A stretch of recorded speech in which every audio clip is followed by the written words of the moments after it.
एक गाय और एक बैल आपस में बात कर रहे थे। बैल बोला गाय से कि तुम क्यों रोती हो? गाय बोली कि आज हमारे गोविंद अपनी लीला को समाप्त करके और चले गए। क्योंकि गाय कौन है? स्वयं पृथ्वी है और बैल स्वयं धर्म है। माता तुम क्यों रोती हो?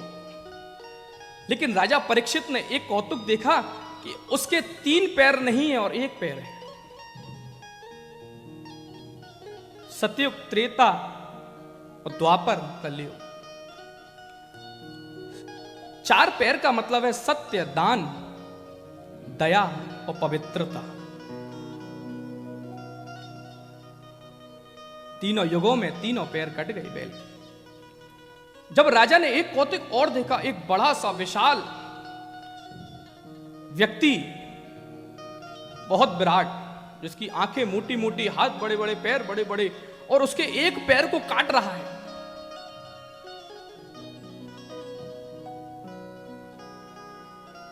पहले तो राजा परीक्षित ने जाके उनसे पूछा कि आप दोनों कौन हैं? ये हाल आपका किसने किया? तो बैल बोला मैं किसको अपने इस कर्म का, जो मैं कर्म करता हूं, ये तकलीफ जो मुझे हुई है ये कर्म से हुई है। कि कर्म प्रधान विश्व रचि राखा, जो जस करिस तो तस फल चाखा। जैसा कर्म करोगे वैसा ही फल पाओगे। आज आपने कोई सत्कर्म किया है तो वो कल सद्भाग्य बनेगा, और आज आपने कोई दुष्कर्म किया है तो वो कल दुर्भाग्य बनेगा। जैसा कर्म करोगे वैसा ही फल मिलेगा। तो बैल बोला कि मैं अपने कर्म की, ये जो कर्म के अनुसार मुझे तकलीफ मिल रही है, तो मैं किसको किसका ठहराऊं, किसकी कहूं कि किस कारण मुझे ये तकलीफ हो रही है।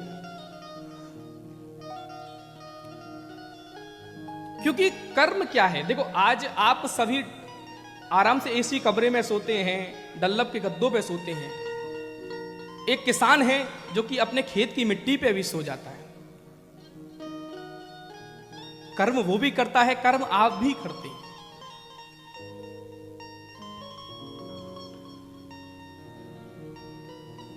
जब देखा कि जब वो बैल, जो वो राक्षस दानव व्यक्ति जो था, वो उसके पैर को काट रहा था, तो राजा परीक्षित अपनी तलवार को लेके और उसको मारने के लिए दौड़े।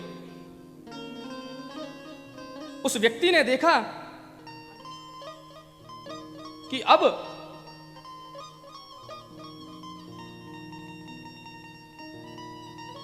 मैं मारा जाऊंगा, तो क्यों ना दीन वत्स शरणम गतः, तुरंत राजा परीक्षित के चरणों में चला गया। त्राहि माम, त्राहि माम। पहले तो राजा परीक्षित ने कहा कि आप कौन हैं, और इस धर्म की नगरी में, इस धर्म के राज्य में आप जैसे अधर्म का काम क्या है? तो बोले मेरा नाम है कलयुग, मेरा नाम है कलयुग। मैं आपकी शरण में आया हूं, अब आप मुझे कहीं जगह दें।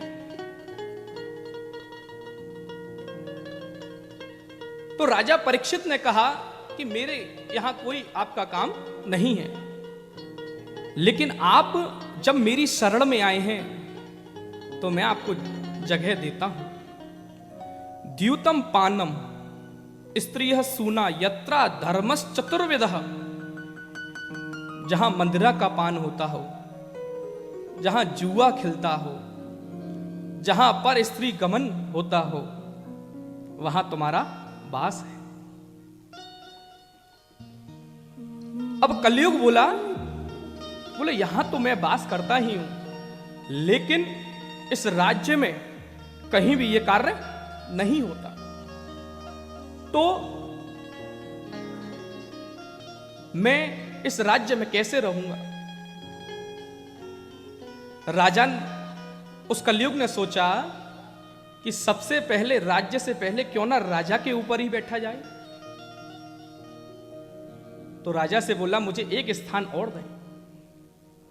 तो राजा ने कहा कि तुम्हारा सोने में वास हो जाए, स्वर्ण में वास हो जाए। अब सोने में वास हो जाए। श्रीमद् भगवत गीता में भगवान कृष्ण कहते हैं कि धातु नाम अस्मिन कांचनम, मैं धातुओं में सर्वश्रेष्ठ हूं तो वो स्वर्ण में हूं। हिरण्य गर्भ समवर्तकाग्रे भूतस्य जात पतिरेक आसीत, हिरण्य गर्भ स्वर्ण में हूं।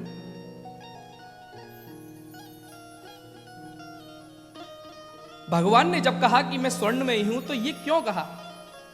जो ईमानदारी से कमाया हुआ स्वर्ण है उसमें भगवान का वास है, और जो बेईमानी से कमाया हुआ स्वर्ण है उसमें कलयुग का वास है।